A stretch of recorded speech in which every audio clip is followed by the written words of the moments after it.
leggo, si capisce dai miei discorsi che diciamo non leggo, e quello è il problema, è che dovrei leggere di più, perché mi incarto ogni tanto, incarto come scarto e quindi come regalo, e quindi prendo la palla al balzo, il regalo al balzo, per dirvi grazie per questo regalo meraviglioso che mi è stato fatto in questo anno. Mi avete, diciamo, grazie alla mia esposizione, che è dovuta ovviamente ad un pubblico che ti sostiene, che comunque ti mette su un piedistallo, no? E quindi tutte le persone, tutti i tuoi colleghi possono vederti.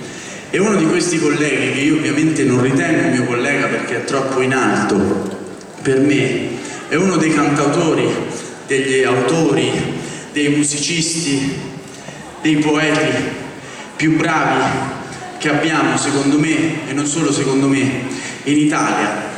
Un artista che mi ha donato un suo pezzo, che è Ivano Fossati.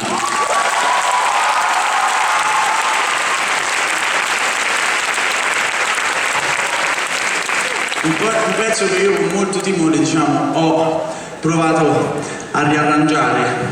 Mo dice, vabbè, puoi riarrangiare un pezzo, certo che puoi riarrangiare un pezzo, ma l'ultimo che ha messo mano su un pezzo di Ivano Fossati è passato a miglior vita, cioè... No, perché non è facile, no? Tutta la storia, le cose. Però io purtroppo, come militante in esercito, ovviamente il nostro esercito, non quello vero perché ci ne frega niente, cioè nel senso ci frega, però noi siamo lì, no? Lì c'è una bandiera, è perfetta, lì c'è un'altra ancora più perfetta. Poi una canzone che parla anche di un soldato in guerra, quindi... No, ho provato a riarrangiare questo pezzo, ho mandato il provino a Fossati e ovviamente stavo un po', capito? Cioè, fammi che sotto. Diceva Fossati, tu Marco Mengoni una caccola, cioè come ti permetti di mettere mano al mio pezzo?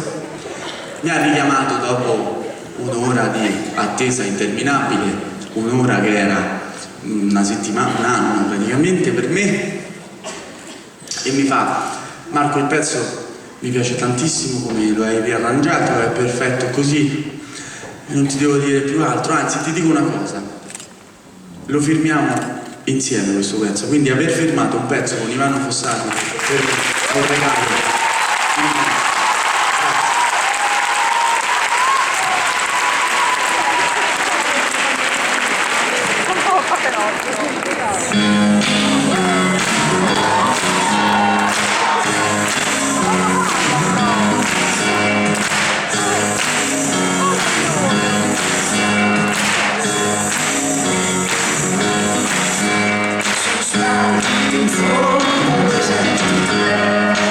Alla fine del giorno mi trovo da solo, le mie lettere sono senza risposta. Allora dimmelo e lo sapevo, tu mi chiesti di nessun sentimento. Scontri il tuo cane che morde da cuore, 100.000 dei prossimi giorni.